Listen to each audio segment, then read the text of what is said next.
line hit and keep moving forward.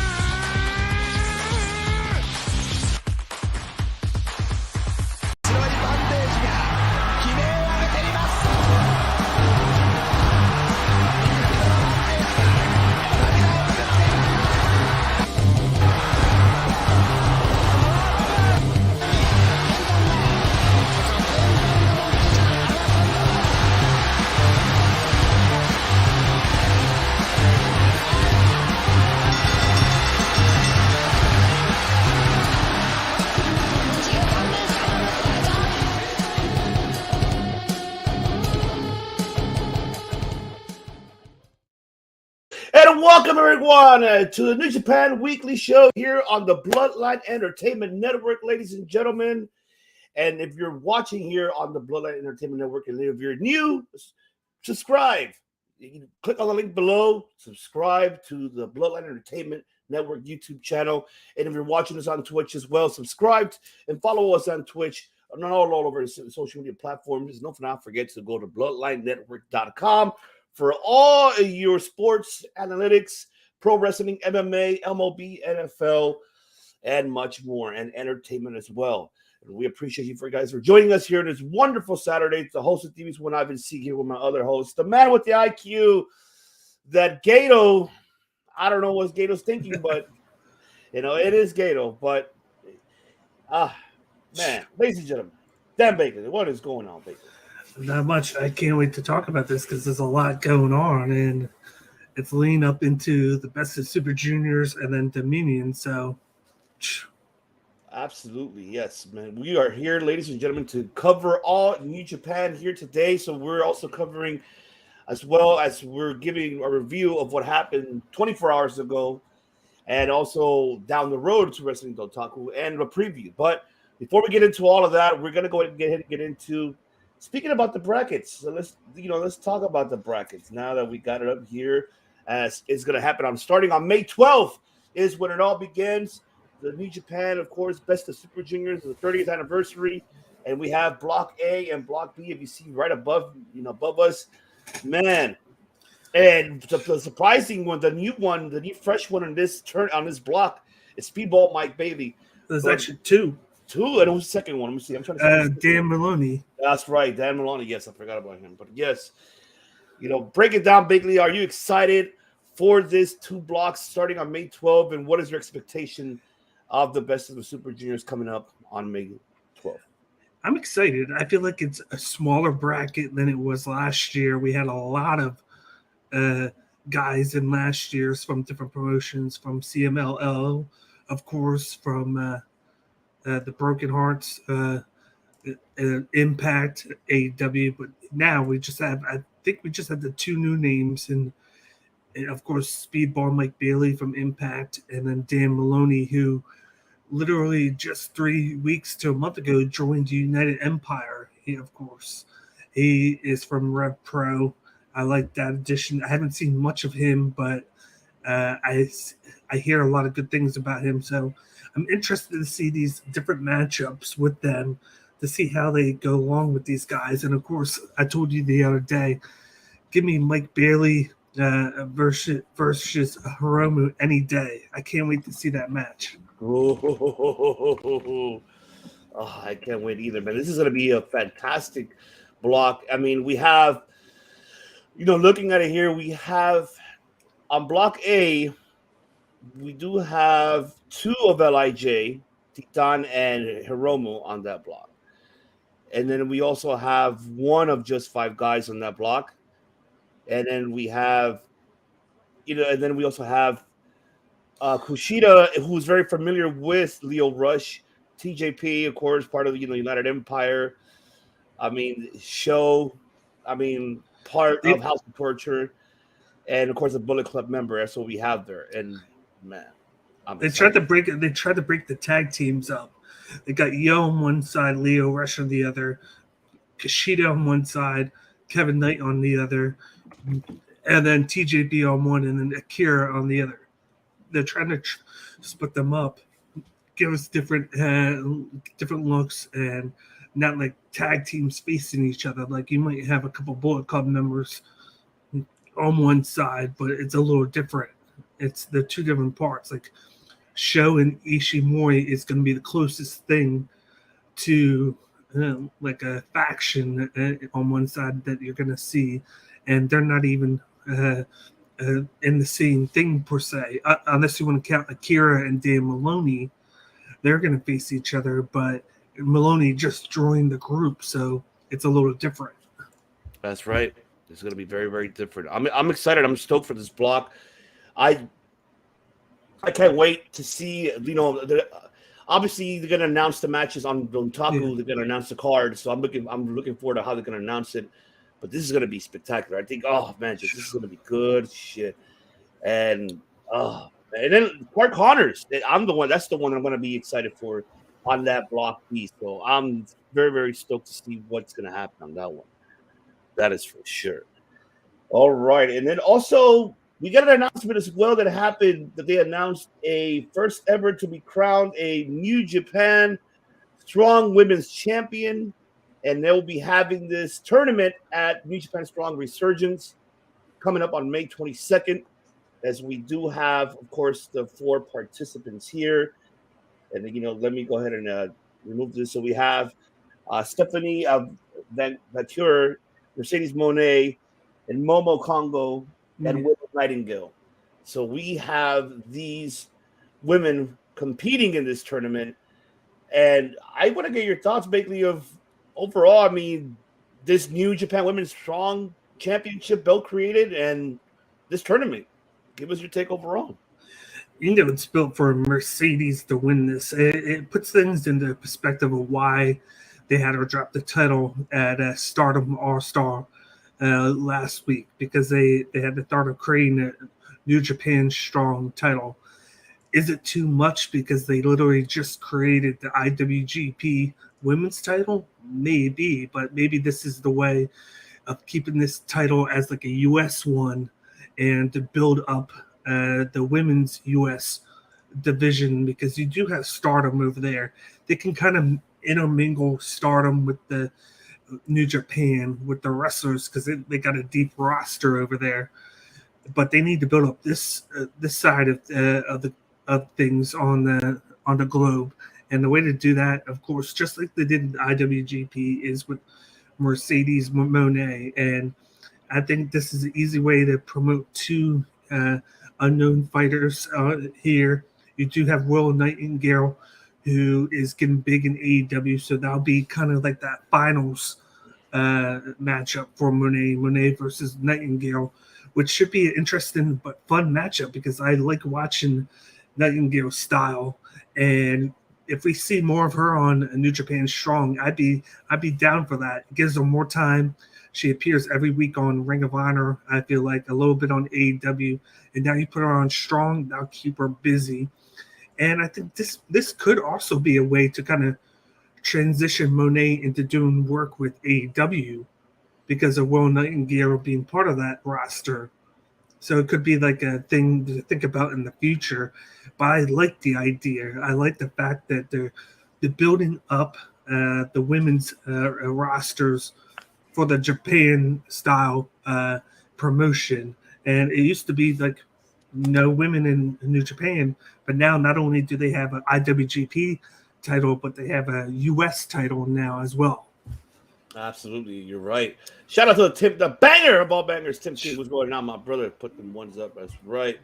Yes, sir. But you know what? I mean, with this belt created, and mind you, remember that AEW has that relationship with New Japan. So, and also we're going to see eventually down the line, we're going to see New Japan Collision. I mean, AEW Collision, which we might see maybe a little collaboration. Yeah. That belt probably defended there in that that show. And don't forget what big pay-per-view is a month after this. Forbidden Door. Forbidden Door. That's right. That is right. So we might see it at Forbidden Door. I don't know who's going to win this belt, to be honest. I mean, I kind of see Mercedes, but then again, I don't. I don't think so. I have a feeling she's gonna continue exploring out other places. Like we did see, she was in attendance to see Trinity and Impact. So maybe we'll see him. She'll probably even head to Impact, and try out that roster. But I mean, we don't. Well, as we know so far, she extended her contract with with New Japan. That's what we know for now. But we don't know how many matches. We don't know how many how many dates that she's booked for. I hope she's booked more with Stardom, especially with the Grand Prix coming up, and so that's going to be exciting. Whoa, good shit! That 5-star Grand Prix all day, all day, every day, and that's going to be the one that I'm going to be like, okay, this is so. Then we can see her competing there. We don't know. I mean, this is going to be very interesting to see. And then there's the fact that Joria dropped the Stardom title, so that's right. It's like both of them dropped them on the same night, so it's kind of like interesting the fact that we were thinking title versus title for a while, but now they don't. Either of them don't have a title, but maybe it's a way of getting Joria to the U.S. Maybe put Mercedes Moné, give her the strong belt, and then have Joria challenge for it, and to try and do a little bit kind of what Vikingo does with the Triple A title, where he has come to America and he's been working AEW and Ring of Honor, but he's been defending that title. But maybe she comes over and does a little bit of excursion into the U.S. and showcases herself to get more eyes on her and more eyes on Stardom, because she's been the woman over there that has been the most sought after for other wrestlers. But like, I'm thinking right now though, I'm thinking Forbidden Door there. I'm thinking Mercedes Moné. You put the title on her, and everybody's like, what could she do? She could wrestle the Ring of Honor champion, which is Athena. That's right. And they both talked about wanting to wrestle each other. More so, Athena has said it about Moné, and Moné has said that it sucks that Athena didn't get much work in WWE, but you can have that happen and then still have the women's champion challenge maybe somebody from Stardom or New Japan, one of those belts. Like, it still gives you the option because of the different promotions within the promotion there. So I look at that matchup, and that could work there instead of having her try and go for somebody up high, like, of course, Jamie Hayter. Like, you could have Jamie Hayter do somebody else. That's right. I mean, oh, man, there's so much. But I'm excited. Hopefully, there's still tickets, and hopefully I should get them next week, hopefully, and I should be attending to this event because I really want to go see this event. And we still got even the IWGP US, who's the number one contendership. We still have Will Ospreay versus Tanahashi, which we don't even know because, mind you, they're both injured. So we don't even know if that's even going to happen. Well, Will Ospreay got cleared, and then he just won the one PW World Championship in London last week. Oh, okay. All right. Yeah, over, I believe it was Bobby Fish. Oh, Bob. Okay. All right. I like that. Okay. I definitely got to check that out. Definitely got to check that out. Oh, man. But I'm stoked. I'm excited to see how this tournament is going to be and to see what Mercedes' future is going to be with New Japan. But I don't know if I'm still not convinced yet that she'll probably win this, this title. Here's the question: who do you think wins it then? I don't know. I mean, my question is it only these two? I mean, it's only these four, right? That's what it is. It's only these four. It's a 2-on-2. It's going to basically be 3 matches total. Okay. 2 semis and the finals. Well, I mean, I'll be shocked if it's Widow Nightingale. I will be shocked, but I don't see that. I just hope they don't do it to where I'd be okay with Widow Nightingale winning, but I just hope they don't use that with AEW to promote the originals versus the Outcasts. You know what I'm saying? Where like Jamie Hayter could fight somebody, and then Will Nightingale would defend this against somebody like Ruby Rose or Toni Storm. Because of that whole rivalry going on between the originals and the Outcasts. So I hope they don't do something like that. Just put the title on Willow just to promote that. That's true. I mean, we'll see. I don't know. We'll see, but it's going to be interesting. It's really, really going to be interesting. I'm excited for it. Yeah. All right. So now we move on into the road to Dontaku. Where before we even get to it, so we're heading, road to Dontaku, of course. But let's get into this match for me that I was expecting for it to be okay. We're gonna see now what Doku's all about.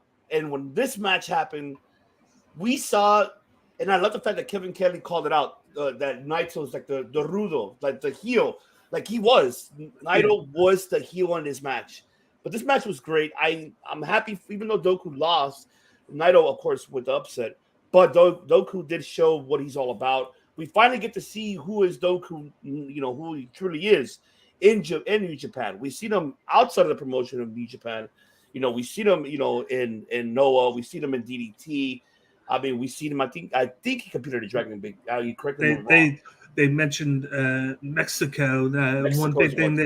One big thing they said was they mentioned that Naito gave him some respect. It was like usually he's the one making fun of Doki, but he was impressed in the fact that Doki is standing up for himself, and he's giving Naito shit. Like he's like, you don't mean anything to me. I can beat you, and I like that about this match. It was about him standing up against Naito. But I love it though, because Yes. this match was great. I enjoyed it. It was fun to see, Doku finally do what he had to do, and then I'm excited for him and to see I don't know if this is going to be a rematch, because I know there was a couple of 6-man or 8-man tags that they were still kind of like, headbutting each other. So I don't know if it's going to be a rematch, but I enjoyed this matchup. I don't know. How do you feel about it? I enjoyed it. And one of the funny moments of the match when, of course, Naito had him in the submission, and then he didn't let go, and then he just made the excuse, I got a cramp in my leg. and then Kevin Kelly, he just pulled it off like something funny, like a joke. But and then of course I love the ending of it. And when Naito was like, Rapido, get out of my ring. I give him a taste of their own medicine. But they seem to work well together in the ring. Like, of course, Doki got the action started very quick. Naito couldn't even get his tuxedo off and everything, and then he had to throw him out and then slowly take it off. And then he was slowing the pace down because Doki wanted to speed things up. He wanted to slow things down. And it was just a little bit here and there. But of course, Naito, it was just a little too much for him there because of the aggressiveness. Like, Doki was too aggressive in this match. It was if he would have just slowed things down a little bit, he might have been able to shock him. But Naito just used the momentum against him. That's right. That is right. So, man, good job. I mean, good job for Doku, Naito. Good matchup. I really enjoyed it. The shocker of all shockers, the next one we're going to talk about, which is, of course, the IWGP Junior Tag Team Championship match. United Empire's Francesco Akira and TJP defending the Junior Tag Team titles versus LA Dojo's, of course, head trainer Kushida and alumni student Kevin Knight. And this shocked the world, and it shook me when I saw it. But I did it when I went. I did not believe that the ending of this match was we got new IWGP Junior Tag Team Champions. And mind you, this is the first LA Dojo graduate. Kevin Knight's first belt, along with his master, with his teacher, his coach Kushida, as they defeated the United Empire, Akira and TJP. First of all, great matchup. I love the back and forth between these two, and the fast pace and the close counts. Kevin Knight, great offense that he has. I mean, Kushida as well, but TJP, I like how TJP. He's another technician that was just cranking the hell out of the leg of Kushida, and I was just like, and then when he did it almost looked like the version of Pentagon. You know how Pentagon will put your arm around and snap your arm. He snapped the leg, and I was just like, I cringe. But man, that match was fucking brutal. I fucking enjoyed it. And then I just didn't know what happened on him busting his I missed. It was the finisher. It was the finisher. They just named it. They gave it a name. I'm trying to think of what the name of the finisher is. They just gave it a name. That DDT. It was that. That's what busted his TJP's face open, was the finisher, and of course they named it, and I can't think of it, but I'm loving everything that I see out of Kevin Knight. I like how they partnered him with Kushida. They made the notion that if it wasn't for Kushida getting the hands, nose, and mouth disease, which he would then recover from, he heal from it at the LA Dojo, which then led him to willing to coach there. And because he coached there, he formed a bond with Kevin Knight, who is the president and ambassador of the LA Dojo. That's right. And that's what formed this tag team, the Jet Setters. And that's where we're at now with it. It's kind of given Kevin Knight that he's kind of doing this on excursion, if you want to say. Like, he's working under Kushida. Kushida is his sensei. And I think it's been a great thing for him. And it's kind of like jettisoned his career. Like, he really didn't last long as a young lion. It was probably like a year, when usually you see him doing 2 years. But because he's been paired with Kushida, he's kind of learned so much, has done so much in that little time. This essentially, they first partnered in the Super Junior Tag League. That's right. Yes, I remember that. So, like, I think this was more of a way to get Akira and TJP in the singles action, because I feel like they want to see what Akira can do as a future champion. But it's a good work for Kevin Knight as well. A young guy, he's breaking into New Japan, and he looked great. And I think the crowd liked him too. The crowd loved him. I don't know if you noticed when they threw him they were trying to throw him towards the cage, like towards the steel cage part. When he jumped over, and then when he did that splash on Akira and TJP, and then you notice his smile. He was like, yeah, he was so happy just seeing that, and he smiled. And I know, this is a great experience for him, and I'm so happy for Kevin Knight, because this is something new that I've seen this man every time in New Japan Strong.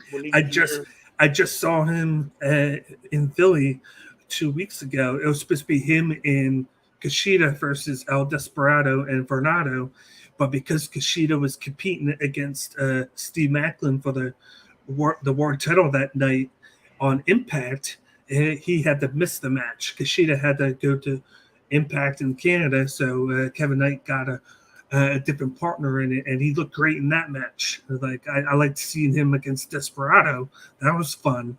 And of course, they protected Kevin Knight by not having him take the pin, which was a foreshadow to here. But it's just cool. It's just cool seeing these young guys get these moments, of course. And I think Akira and TJP still made them look like $1 million. Yes. They sold well for them.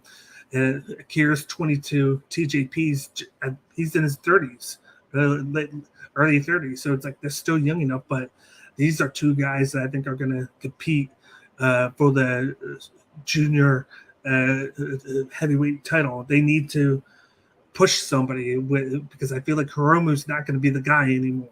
I think he's going to move up to heavyweight, so they need to develop new contenders. Yeah, and shout out once again, man. Congratulations to Kevin Knight and Kushida. I'm excited for them. And I see a future Multiverse 2 matchup, because I've seen these on Kevin Knight and and Ace Austin on, of course, on Twitter with Team ABC, who are the Impact Tag Team Champions. That's right. And I see a future champion versus champion matchup on Multiverse 2 between the Jet Setters and ABC. Oh, man. Love it. I can't wait, man. This is going to be exciting. Yeah. The other one is exciting, man. We finally get to see this man to show who he really is. We talked weeks ago about this man that we want to see who is Yoshinobu Kanemaru, and we saw that on this matchup for the IWGP Junior Heavyweight Championship match between Hiromu Takahashi defending the IWGP Junior Heavyweight Championship versus Yoshinobu Kanemaru. In this match, I went Netty, and I'm going to go Netty all day today because, yes, I have to go Netty on it because Kanemaru finally, because the veteran, as Kevin Kelly was calling him the veteran, and he was. This match was nothing but veteran on his side. Yeah. Attacking, focusing on the leg of Hiromu, attacking the whole match, the moonsault, the DDT, and then just, that brainbuster. Man, Kanemaru could go. This man could go. I swear I thought he was going to win this belt because it was a close by. And I want to show this picture because this picture right here, Kanemaru had Hiromu in this figure four for almost, I would say, I mean, correct me if I'm wrong, Bagley, it's almost like 4 minutes, almost about 4 minutes. Probably a little bit longer, I feel like, but man. And I thought he was going to tap. I'm like, okay, this guy is going to tap. No way it's going to happen. And then Hiromu sells it so good with the screaming. Yes. He just shows the emotion on there, like he's hurting so much. Like he's a pro at that. But just like you said, he had a plan. He was going to attack the knee and the leg. Just doing the knee drop straight to the mat instead of onto his thigh. Like he did it to the back of on the outside to the cage, just like that. Like he had a plan. He was going to slow him down, slow the pace, and then just be more technical. And then let's not forget about the fact that he kicked out of the time bomb twice. It took 3 time bombs to finish him, and at the end, it took a clothesline, a vertical drop to the head, and then the time bomb to finish Uncle Nobu. That's what it took to finish him. And the match was almost 30 minutes. There was craziness. Like I loved the match. Finally got to showcase himself in this match. Like even though he lost, it was a good setup for the best of the Super Juniors, which he's gonna be in. And I like the fact that he's wearing the new tights now. He's not wearing the old just black ones. It's gray. It's a little bit more style. Like you're seeing him step out as a contender now. Absolutely. Yeah, I am with you 100%. This guy, man, I just love this. That moonsault is so fucking beautiful, man. Yeah. Oh, you know what? I think, honestly, I wouldn't mind seeing him in the finals in this best of Super Juniors. And then, quick question: isn't him and Desperado on the same side? Yeah. That's gonna be interesting. And then it's like, oh my god, this is gonna be. You gotta, like, I gotta see how that reaction is when they first get into the ring because they're like, oh, god, former dominant junior tag team, and now they're on different stables pretty much. And you can kind of say right now that even though Desperado is part of the Never Openweight Tag Champs, that maybe Uncle Nobu might have more on his side, like more momentum on his side. What's going on, What's going on? Man?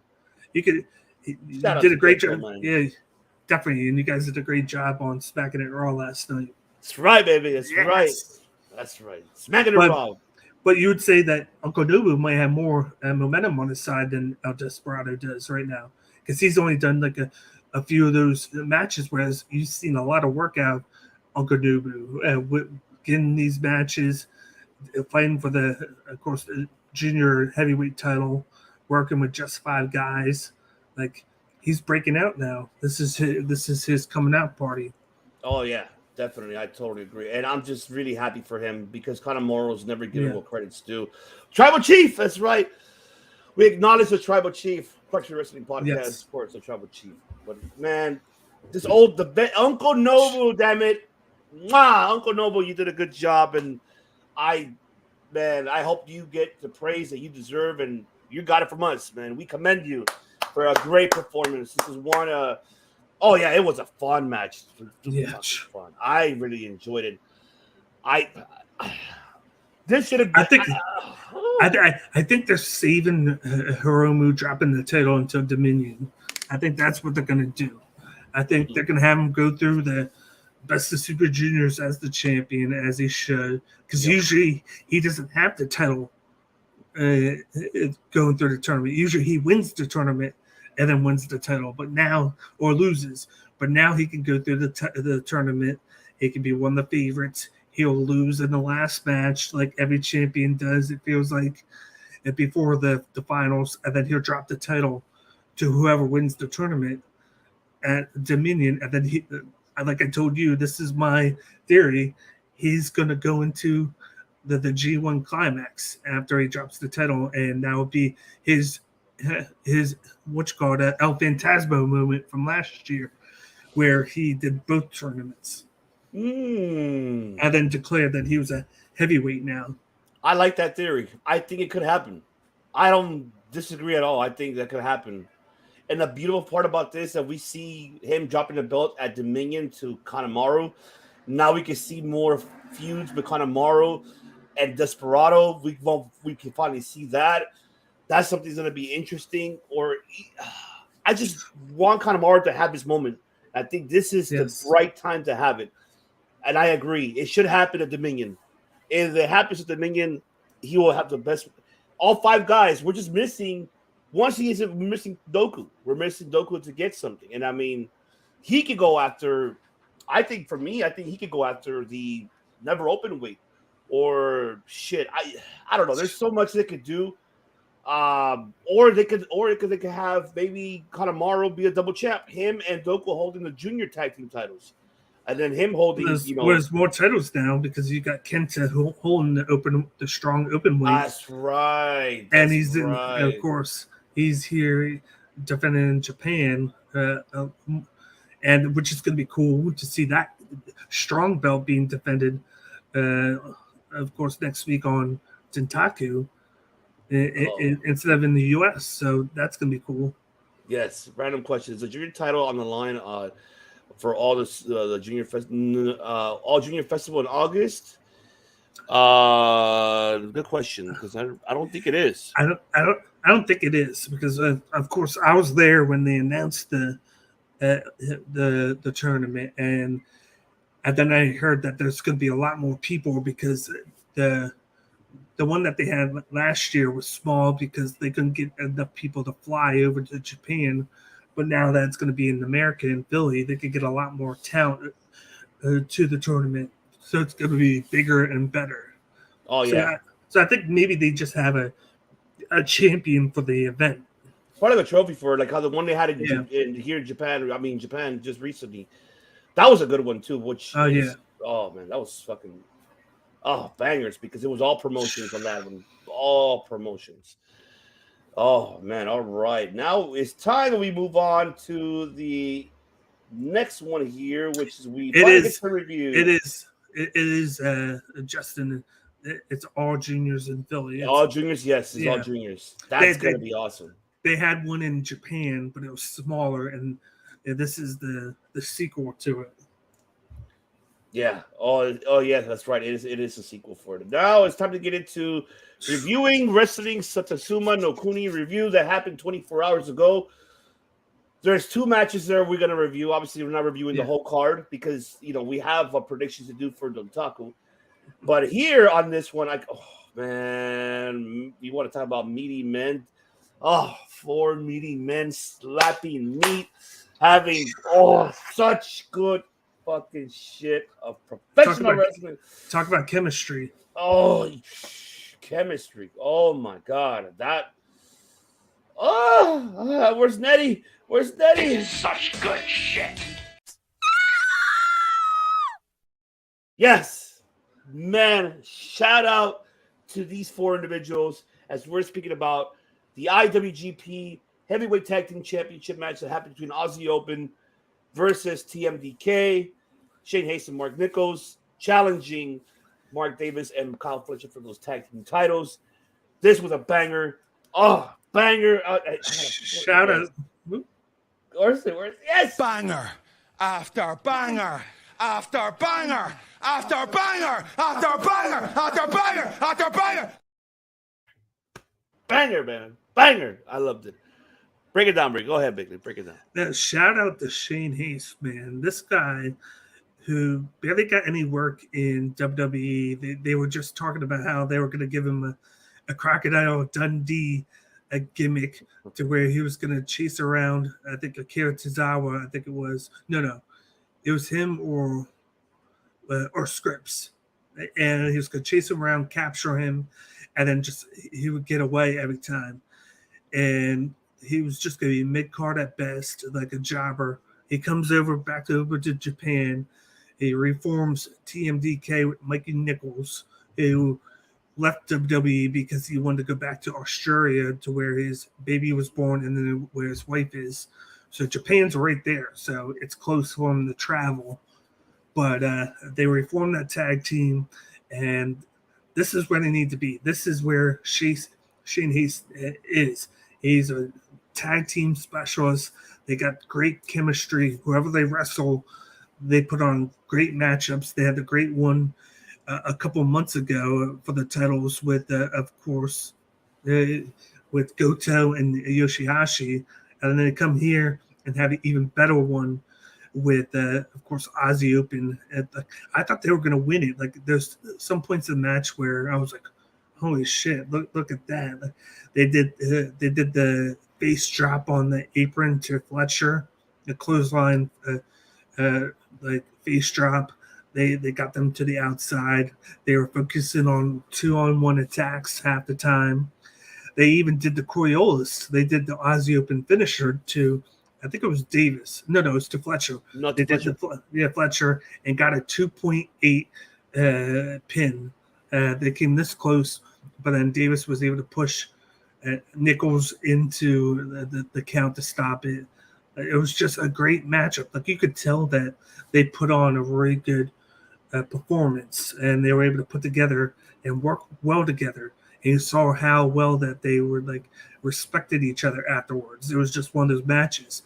The only gripe that I have is the fact that since they've come back, this is the second time that they've lost a title match. And I don't want TMDK to be thrown to the wayside because they lost 2 title matches, because they're such a good tag team.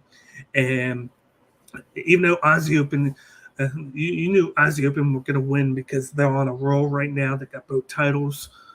But I'm just hoping that TMDK doesn't become a mid tag team in New Japan. I'm hoping that this was a way to showcase them once again, that they're great workers, that they deserve to be up there, and then down the line that they decide to give them their fair shake and give them the titles after this big thing. But then you got there, then I don't even know where to go with after the match. I don't know why the fuck did House of Torture come out of nowhere?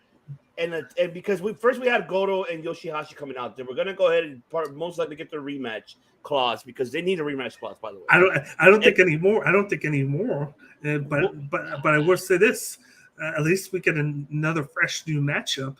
Because I will say, like, going through the same 3 teams every time is gonna get not pathetic, but I'm gonna get tired of just seeing the same 3 teams, even though they put on great matches. That's true.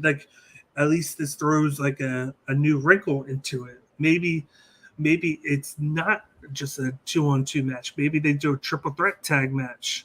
Maybe they have a match between, of course, House of Torture versus them to see who the number 1 contenders are. I would agree with that. I think that's more better, because I don't want to see a triple threat for this. That's what I was thinking at first when I saw the aftermath, when we saw House of Torture attacking, Bishamon, and them attacking, of course, United Empire. And looks like it's going to be, who out of the 4 is going to do it? Are you going to tell me there's going to be Evil it's going to be Evil and Takahashi. They're going to be doing it. Oh my god! Because they're the team that usually does the World Tag League. So I think it's going to be them. You can even put TMDK in this match and make Dominion a Fatal 4-Way tag title match. That's right. And adding TMDK, adding TMDK to that match too. I mean, this is This match was awesome. If you guys haven't seen it, go. If you guys are subscribed to New Japan World, I highly recommend for you guys to see 26 minutes long. Yes. It doesn't drag. Like, it was just good shit. Such good shit. Good, just good shit, man. I really enjoyed it. It was awesome just to see that these guys killed it, man. These 4 men did incredibly great, and just man, you want to talk about incredibly great. I'm just getting pictures because I want to get ready for this one, because this one is going to be like, oh my god, I just wish New Japan had the pictures, but they don't. And too bad we can put videos, because it would have been great to put some videos. But man, it is time to talk about the main event of this event. Ugh. Oh man, and that is for the KOPW provisional Shingo Takagi tryout championship match. Shingo defending the KOPW title versus Taichi, and this was a banger of 45 fucking minutes. Like 45 minutes of nothing but banger and banger and banger, and I didn't get bored of this match. I was really more edge of my seat. Oh shit. Oh, I was just like, yeah, that's how I was. I really enjoyed it. But break it down, Bakley. Give them, first of all, get it to the audience and the listeners. What is the Takagi tryout match? Break it down and give us your thoughts of this matchup. Basically, it's a multi pinfall submission KO match. There's 5 different ways that you can get a victory. It's pinfall, submission, TKO, KO, and I think count out. So there's 5 ways, and all you got to do is, I think you got to get 3 or 4 of the 5. And geez, this went 45 minutes long, almost an hour. And then, of course, if you've seen these matches, just pure violence. And like Taichi wanted to slow things down, but then, of course, Shingo wanted to speed things up. There are 2 different ways that this match went at different times. I just loved everything about this match, of course. And this was a way to get the belt off of Shingo without hurting him too much, because you're making them go multiple finishes inside of a match to win the title. So whereas Shingo has been winning the 1 pinfall matches, they had to go several times in here to do it. And of course, Taichi just had just enough in the tank to get the finish with the pass out. But these guys wanted to go outside. There's multiple times where it went to 19 count when they almost double count out each other. Yes. Oh, on my God. several occasions, with one being 19.9. And then you see right there, Hiromu had the white towel right there. It's just... He was ready to throw that fucking... He was ready to throw it in, and then it didn't happen because, of course, this happened. Yeah. And when this happened, that's right. Yes. That is over. That is over.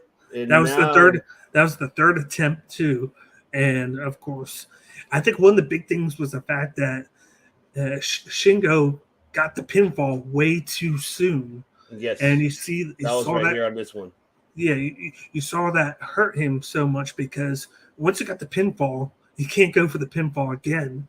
So whenever he would get him, it would be like, I can't pin him anymore because I already got that too soon. And Taichi would just get up from the 10 count just in time every single time, like 8 or 9 there. And just a wonderful match. Wonderful match. He gets that moment. He gets that KOPW title. The third time's a charm here, because this was his third and final attempt at the title. Yeah. And man, if you would have told us 4 months ago, when just four guys formed, that they would be getting this much work, and then they would have 2 titles under themselves right now, I would have been like, you're joking. Not only that, but they added Sonata. Sonata has gotten the hero's welcome. He is the guy now, and not just a background player. He stole the IWGP World title out of our noses out of nowhere, and then Taichi, his buddy, which both of them were both ironically trained by the same guy who just retired 2 months ago by Naito, which is kind of ironic as well. And now he is the KOPW champion. So both those guys are champions. You got Doki there. You got Uncle Nobu, who has stepped his game up. He has come out of nowhere and has become one of those breakout candidates. And then, of course, you got the mouthpiece, Takamichi Nuku, who we know how well he did in the WWE. Absolutely. And what I love about this is even during this match, even, Kanemaru was going to throw in the towel for Taichi because he was out. He was out too. And Shingo, I was like, oh, shit, Shingo might win this one. But, this match was beautiful. It was, you will not be disappointed how Bakley said, if you watch this one for 45 minutes, it will get you the edge off your fucking seat. I went netty on this one because I'm happy that now Taichi, and this is his first titles, singles titles. Am I correct? Because I don't see any singles. Yes. Mm-hmm. And here's a good picture right here to show right there. That's right. That's right. If you take away the title on the bottom, it shows the different things a circle means that you have gotten it already. So at this point, each of them had a KO and a pinfall there. Yes. And of course, TKOs on the bottom, countouts on the bottom, and then submissions up top. So they're both going for. That's why the match lasted so long, was because they need so many finishes. So they needed to win 3 out of either, but 3 falls pretty much, but 5 different ways you can win it. It's pretty much what it is. So I mean, if Shingo's idea, I like this tryout. I actually like it. It's actually not bad at all. It's a different type of matchup. Actually, it's way different. I like it. And it's the perfect spot to have him drop it too, with the Dominion on the horizon and then the G1. So for Shingo, he doesn't have to focus on this anymore. He can focus on the world title now. Oh yeah, and just look at that close. Oh my God, man, I would never want to take a clothesline from Shingo Takagi. What's going on, Nick? That's right. The Universal Wrestling Podcast. Yes, that's right. But man, honestly, I would not want to take a clothesline from Shingo. Hell no, I would not at all. Not at all. But congratulations to just 5 guys. I love it. I'm happy that they won this shit, man. So I am so happy for Taichi's first singles title. He is, and mind you, Bakley, this is his first main event. Yes, this is his first main event on a pay. This is, I guess you could say, a pay-per-view event. I guess I don't know. You can have 3 big events to where just 5 guys had a guy in the main event within a week. First, you got Uncle Nobu, then you got Taichi, and now you're gonna have Sonata on Thursday. Oh yeah, man! I can't wait. This is gonna be exciting. Oh, man, this is good shit. Yeah, they are turning into my favorite faction now. Hell yeah! This is this is like my favorite. Yeah, this is like my favorite new faction that I really enjoyed. Like, hell yeah! I am happy. I am stoked for Taichi. Congratulations, Taichi. And I'm looking for a picture for him celebrating. And besides, where's the beers at? Show them where the beers are at, damn it. We need to see the beers with Taichi and the fellas, them drinking. And apparently poured all the beers on him too.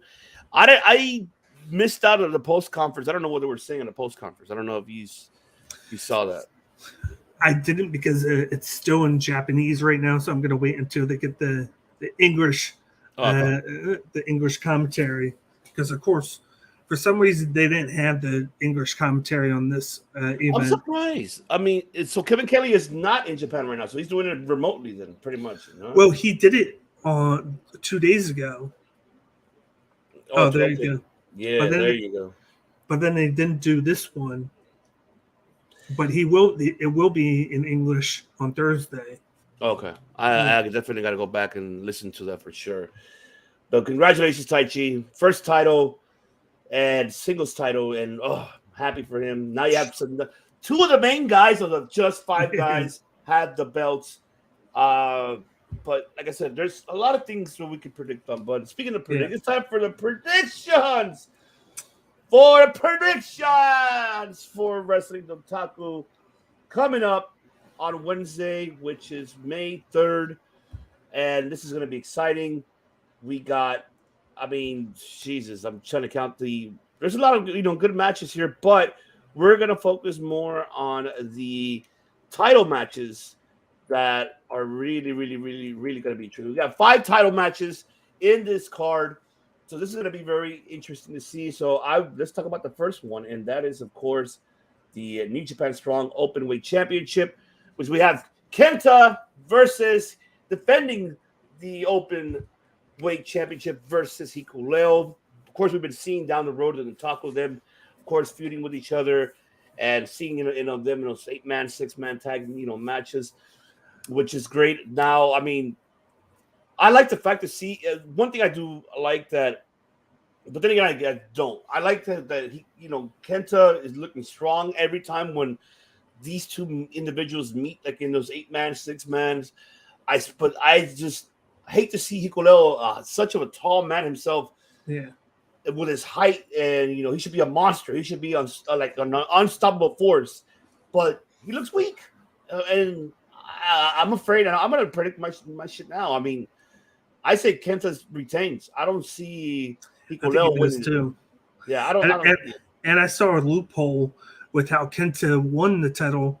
He won the title because of a Bullet Club Gold member. Yes. And Juice Robinson, and he's part of Finley's group. So it's like kind of like a loophole of how he won the title.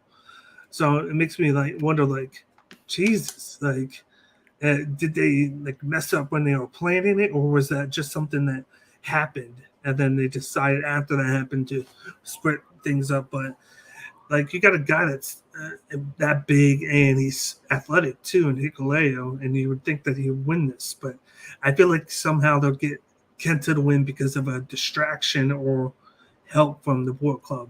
Because technically this is 10 years of the Bullet Club on Dontaku. So this is usually a big Bullet Club event where they have them win. So I think they're going to have Kenta win. Okay. Yeah, I'm with you too. I think it's going to be Kenta for sure. I don't see Hikuleo. I really don't see it unless we get a new Bullet Club member here. And this is I know maybe it's too soon, but imagine this could happen on this matchup, or maybe the other match we'll get into. You know what? I'm going to save it. I'm going to save it. You know what? I'm going to save it. Yeah. You know what? I'm going to save it. Now, then also we got another second title in this card. We have the New Japan World TV Championship on the line. Zack Sabre Jr. defending the TV Championship versus, of course, the Islander himself, Jeff Cobb, baby. That's going to be a good match. I like the feud with these guys going at it with each other, especially down the road. We've been seeing this, and I'm excited because I want to see what Sabre is capable to do to Jeff Cobb technical wise. And that's the one that I'm gonna be like, oh, all right. Yes.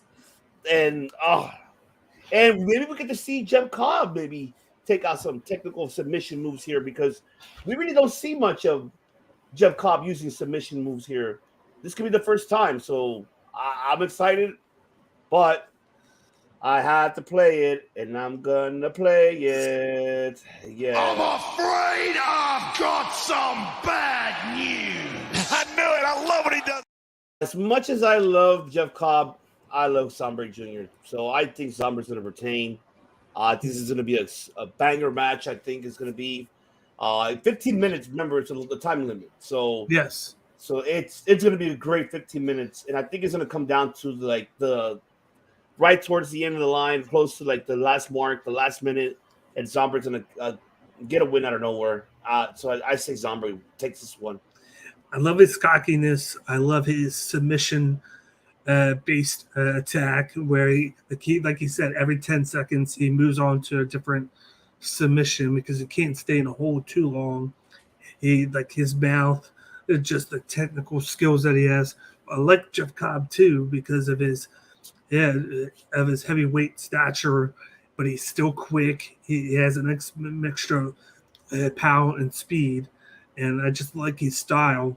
And he's grown his persona and it just like his personality over the last couple of years with United Empire. But I think that Zack Sabre Jr. picks this up.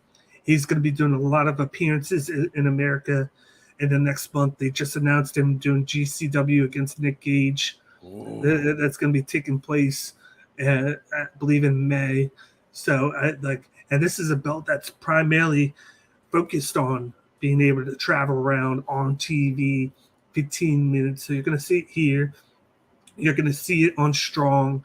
You'll see it on, of course, you could see it on AEW or Ring of Honor. He defended it once on Ring of Honor. So I think just for the fact that you got Zack Sabre Jr. doing that, I think he wins. Okay. The front man gets it done. Okay. I love it. Yes, that's right. It's right. Fuck it. I do love his cockiness too, by the way. Yeah. You're absolutely right. I love it. All right. And then we get the never open weight championship matchup between David Finlay and challenging Tama Tonga for the never open weight championship. It's going to be a banger matchup. The feud with these two guys ever since Finlay, attacked Tama Tonga. And ever since it's like I don't know why he's after him, but I mean, this is what I was going to say earlier. Could we see a new Bullet Club member? I mean, we saw Clark Connors already join. You were in attendance when you saw that happening. Now, could we see Tongaloa joining this new Bullet Club? You took my thunder. You took it. I had to. Are we going to see Tongaloa turning his back on his brothers and joining Finley's Bullet Club, hurting the Gorillas of Destiny right in the heart, stabbing him right to the heart? Could we see that happening? At least this time, Tama Tonga had he already defended the title once already. This time around instead of last time, because this is the same event. No, I think he won the title here, and then he lost it at Dominion to Carl Anderson, but then gained it back at Wrestle Kingdom. So he at least has one or two defenses under his belt. David Finlay needs to grow as the champion of Bullet Club, the leader of the Bullet Club. And with this being 10 years, like I said before, the Bullet Club, usually they are very successful at this event. So somehow I feel like David Finlay is going to win this title, and it allows of course, Tama Tonga to go do something else, whether it's you get Tongaloa coming back and of course turning his back on his family and joining Bullet Club, or rejoining Bullet Club, I should say, because he's been away for a year and a half. He was supposed to come back like a few months ago, then re-injured, and now maybe he's coming back. We don't know. But that changes are going to be made within the club. So this would be a big one. This would be a big one to put brothers on opposite sides, and you could create a feud out of it where Wrestle Kingdom you get Tongaloa versus Tama Tonga. Even though I want Tama Tonga to stay on that top scale in the G1, but it allows for a lot to happen moving forward. It gives you more storylines. Because Dave Finney will likely have one with Jay White, I feel like, at Forbidden Door, but this gives something for Tama Tonga as well. And then you got Hikuleo, who is going to be caught in the middle of it with everything, but on Tama Tonga's side. Hell yeah. So I'm say David Finlay shocks us and he gets the victory. Wow. You're choosing Finley. Wow. Why would you play games with me? Oh, you're playing. You're lying. Just like he says, I'm going to get Bullet Club before Bullet Club gets me. That's right. He did say that. Oh, yes, he did. Yes, he did. Damn, that's good shit. That's good shit. Oh. I gotta have to go with you too, man. I think Finley might take this one. I think Finley's gonna take it.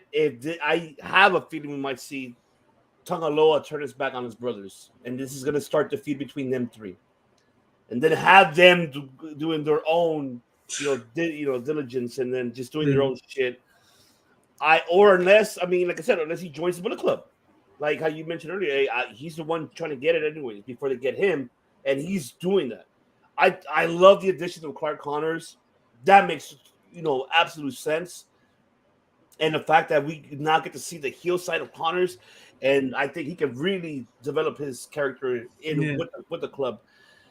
But yeah, I think you need to give a belt to Finley to have him be relevant for the faction, mainly. You can't have him lose his first two title matches. No. As the leader when they're trying to build that part of the group up. Exactly. And they'll lose momentum and people won't care about the group anymore. And then people be talking about the demise of the Bullet Club instead of the transformation of them into the new look and new style under the new leader, which is Finley. Yeah. I mean, we'll see. I mean, I got Finley, man. I think Finley's gonna take it, and I think he's gonna run with that belt. I think him having the belt I'm not saying that, no disrespect to Tama Tonga, but I feel Finley can do more with that title and make it more relevant than Tama Tonga has done by far. And I blame Gato for this because that's Gato's booking. So we have to blame Gato on it. Who else can we blame it on? I mean, it's just the way how they book. How you're booking Tama Tonga, you really you can't give him anybody. I mean, it's like they're on the tip of the tongue with the Tama Tonga, the tip where he shows a lot of promise and he's about to break out as a superstar, and then you just kind of check him a little bit, and he gets back to that spot. Then you check him again. They never let him jump over that cliff to stardom, and maybe it's the fact. Maybe if they would have had the IC title, that he would have been a perfect guy to put the IC title on. Or maybe if the US title was back in here, he could go after that. So maybe that's something in the future once we get War Ospreay to bring the title back, because that's going to happen. I'm just going to say it now. No, that makes absolute sense. Yeah. That makes absolute sense. If they would have brought back the Intercontinental title, then I think maybe one of these two could make it.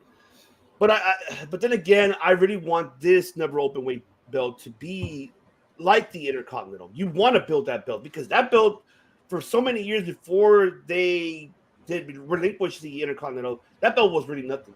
It was nothing.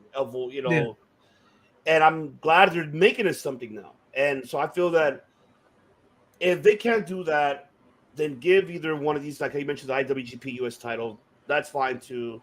I think Tama Tonga could do a good run with that. Have Finley start from the bottom, him giving, with the never open weight, make a run with it, have people go against him.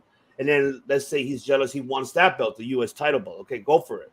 So, I mean, I feel that they should do that. I don't know why. Like I said, I love you, Kenny Omega, but you're not there. Yeah.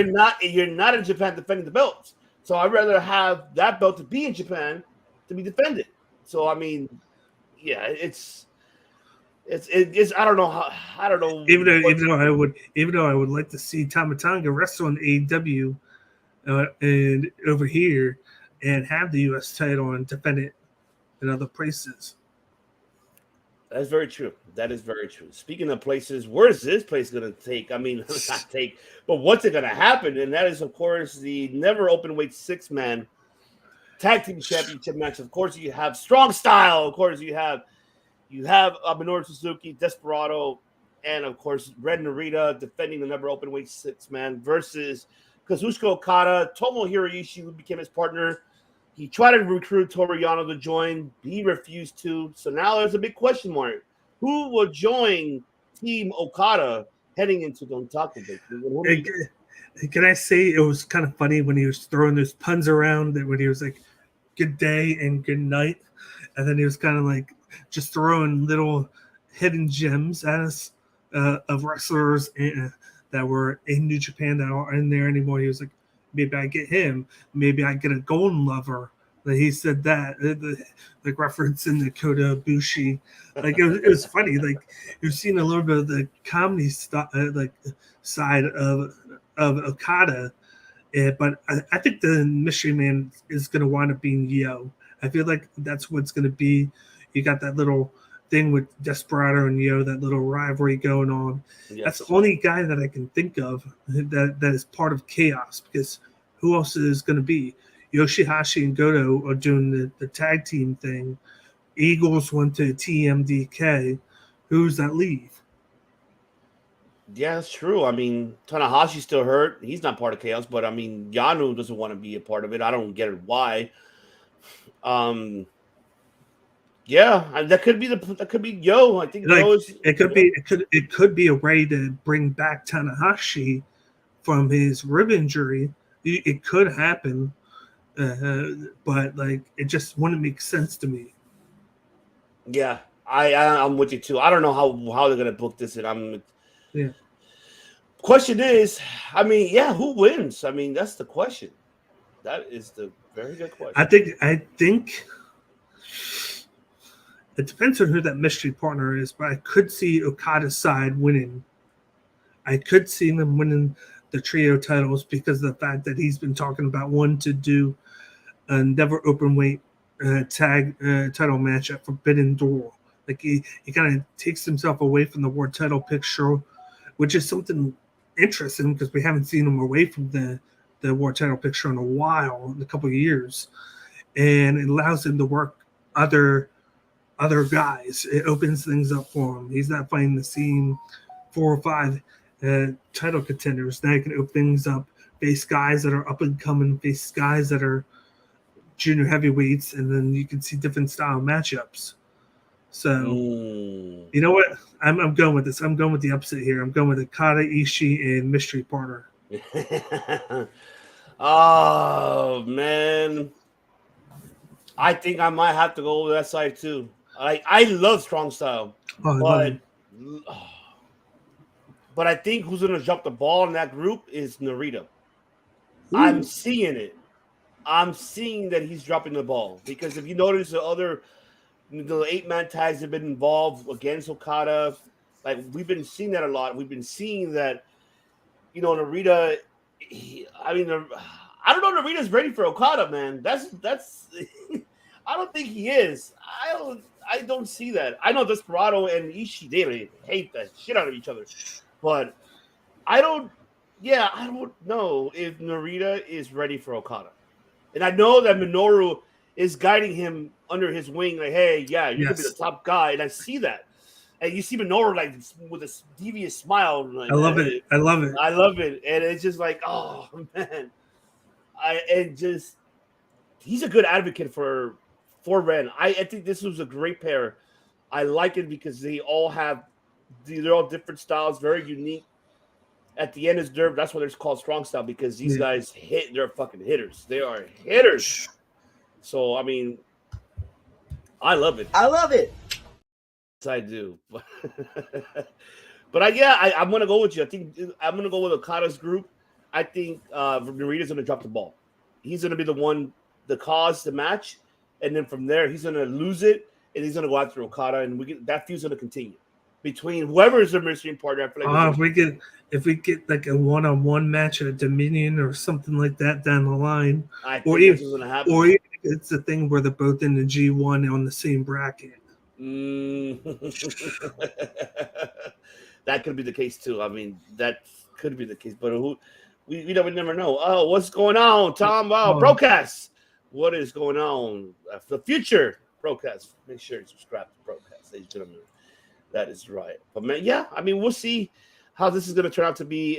But I have a feeling that Okada's going to get the pin on Narita, and because Narita mistake, Narita loses it, and then they go full on heel. Strong Style will go full on heel, go after Okada again and his faction, and we see we'll see Narita and Okada one-on-one, maybe at Dominion. I could see that happening. I agree with you. That will be a banger, to be honest, because you know how much that will put over Ren against Okada? Extremely over. Like, oh my God, that'll be some good shit. Good shit. Speaking of good shit, and this is the main event that we're getting at Dontaku coming up this Wednesday, and that is, of course, the IWGP World Heavyweight Championship match. Sonata defending the World Heavyweight Championship versus Hiromu Takahashi. And this is going to be a grudge match. And we've been seeing them, of course, on them, not teaming up, but against each other, of course, in tag team matches, in 6-man, 8-mans, their factions versus LIJ. And we see the tension already. We see the respect at the same time. Like, oh, yeah, you're going to beat me? Oh, yeah, you're not going to do anything. And what I love about this, that this is something different. If we go back and let's go back to the Evil era. Go back when Evil left LIJ. We see more Naito after Evil. We didn't get Sonata and Evil. We didn't get. Oh, we did. We slowly got it. Slowly, but later. We slowly, and we saw the what you call it, Sonata break a fuse towards the end, and then he flipped out on the Evil, and then that's what led to the match at Wrestle Kingdom. So we slowly got it, but it took like 6 months. Yeah, it took 6 months, and then this is something different. We don't see Naito right after going after Sonata. We are seeing Hiromu going after it, and this is what shocks me, that Hiromu, and how you mentioned earlier, this could be a Hiromu's test already, and him getting a feel to be in the heavyweight class, and down the line, how you mentioned in the Dominion, we might see him he'll drop the belt, and then he'll be. And actually, Hiromu did face Evil when you had the junior heavyweight and the heavyweight at the anniversary show. So you did see that, and I thought that was the perfect time at that moment where I thought they could have moved Hiromu up, and that was 3 years ago, agree. And they still haven't done it. So this is the time to do it. But all I'm gonna say is this is gonna be funny, but Sonata wins. Let's move on. It's the truth. It's the truth. He needs to win, because you don't want to put it on. This is the way to put it on, because if you put it on Hiromu, then he's definitely going to move up. But then he has the junior title, and he has to do the best of the Super Juniors. So it just doesn't fit the storyline for him. So you continue this with Sonata. You continue the big the trend with him. He's on a winning streak. Everybody's behind him. You got, of course, just 5 guys that are gaining more and more momentum each time.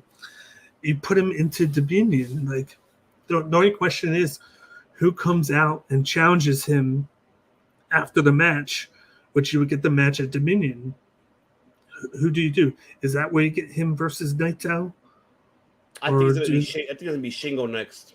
Or Shingo, because, but it's tough. It's you know what it's telling me? You know how you mentioned, Evil's run, right? Okay. Naito, I think Hiromu was the first one, right, to challenge Evil before Naito, right? Because of the anniversary. It just so happens that he was the junior heavyweight champion, and then you had the junior heavyweight versus the heavyweight at the anniversary show. So do I feel we're heading the same route?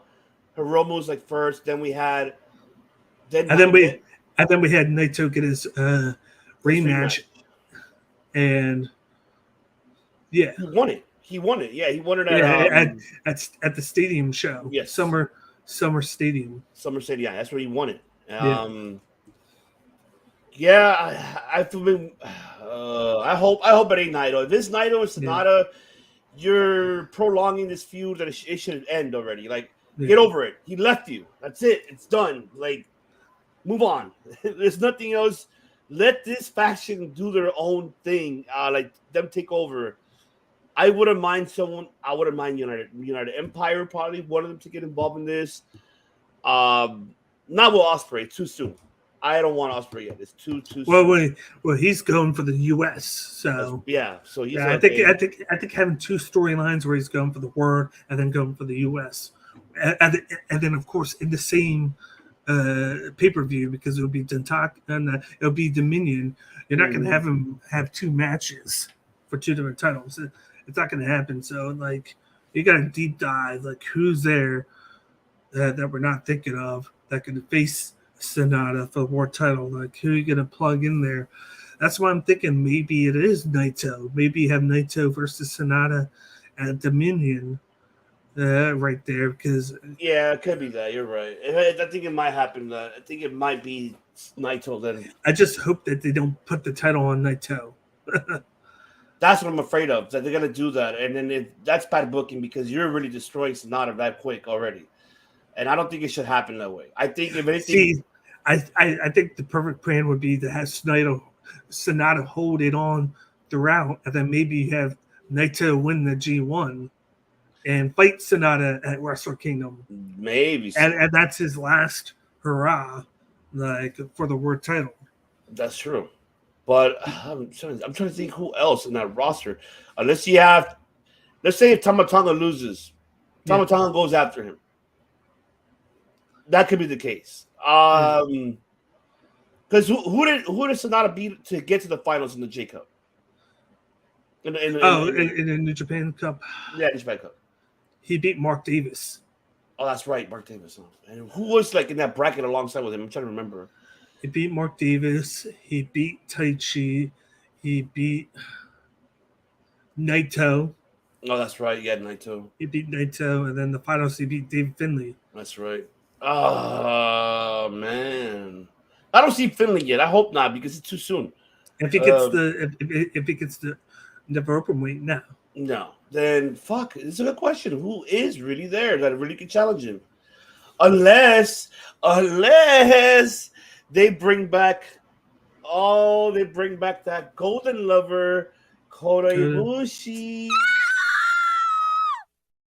That's probably the only man that could challenge him, because remember, they had a history. They do. If they weren't planting these seeds in AEW of him coming back to help the Elite out against the Blackpool Combat Club, I was thinking that. But then you got everything going on in AEW that are showcasing the return of Kota Ibushi, with like bringing in, of course, Takeshita, and how he's bleeding now, like he was bleeding with Blackpool Combat Club, and it's like you got to bleed with the club to join, yada yada yada. So it makes me feel like Takeshita is going to wind up turning on the Elite, go with the Blackpool Combat Club, and then their equalizer is going to be Kota Ibushi. So I'm like this is a good one though, because it's like it's going to keep us one to watch still, because we're going to be like, okay, we think Sonata's going to win the match, but now we got to watch until afterwards, because we got to see who's going to challenge him. Yeah, and that's going to become the good part. Yeah, that's the best part about it. I mean, we're both saying there's going to be Naito, so it could be Naito here. I think it's going to be Naito, and if it is him, oh well, that's fine. I mean, there's nobody else right now. You have Okada's busy with some, I think he's saving his rematch clause for not for right now. I'm trying to think who else is on the roster that really, really who wants to shine. Kushida, maybe. Kushida could be the one. Maybe Kushida could go after it. I wouldn't mind. And with the Dominion, it has to be like a big. It almost has to be a big name. Then it has to be Naito. Then that's probably Naito. If Finlay loses, then it could be Finlay. I just thought of this. I don't know why I didn't think of this before, I could see Finlay losing if El Phantasmo shows back up. I just thought that. I forgot about that too. You're right. Oh shit! I don't know. This is gonna be a tough one. This is It gonna be is. now. Oh, it's gonna be interesting to see, man. But I'm stoked. I'm excited. I cannot wait. I cannot wait for this, man. But there you have it, ladies and gentlemen. We appreciate you all here for tuning in here on the Bloodline Entertainment Network YouTube channel and on Twitch and on Facebook. So if you're new to it, subscribe, hit that that like button, the subscribe button, get that notification, the bell, as we bring you so much gut shit of content here. Besides New Japan Weekly, you have Out of Here podcast with Nick Dieterine, of course. You have, of course, the AW review every Wednesday here as well. You have WrestleBreak podcast every Thursday night with JD, the First Lady. And every Friday, you have Top Rope Wrestle Talk with Dom and Bruce and Wendy. You have them there. And also, you have Rotor Slappers with Streets. Baby Streets, man. As he bring you the knowledge, as he bring you the advice of how to do your baseball fantasy draft, your football fantasy draft. They got all that shit bang for you guys here on the Bloodline Entertainment Network. We appreciate you all for tuning into this incredible Saturday afternoon and evening for everybody on the Eastern side and on Central Time. And because I'm in West Coast here. What side? West Coast? It's West Coast. But yes, ladies and gentlemen, this is, of course, the host, Stevie's one with my other host, mi compadre, mi hermano, the man with the IQ that Gato needs to figure out who's the next challenger for Sonata. That is, of course, Dan Baker, ladies and gentlemen. But, of course, here on the Bloodline Network, and also, don't forget to go to bloodlinenetwork.com for all the websites to get all, of course, everything from your sport, from the analytics, the articles, MLB, NFL, MMA, Bakley Sports, bet slips. Every week is up there. Make sure you go to bloodlinenetwork.com and, check it out, the website, on all audio platforms as well there. But yes, here on the Bloodline Entertainment Network, we don't just podcast. What do we do, Bakley? We make history. Bang, baby. Must bid you adieu, goodbye, mwah, and good night. Oh my God, it's so great. Bang! Yes!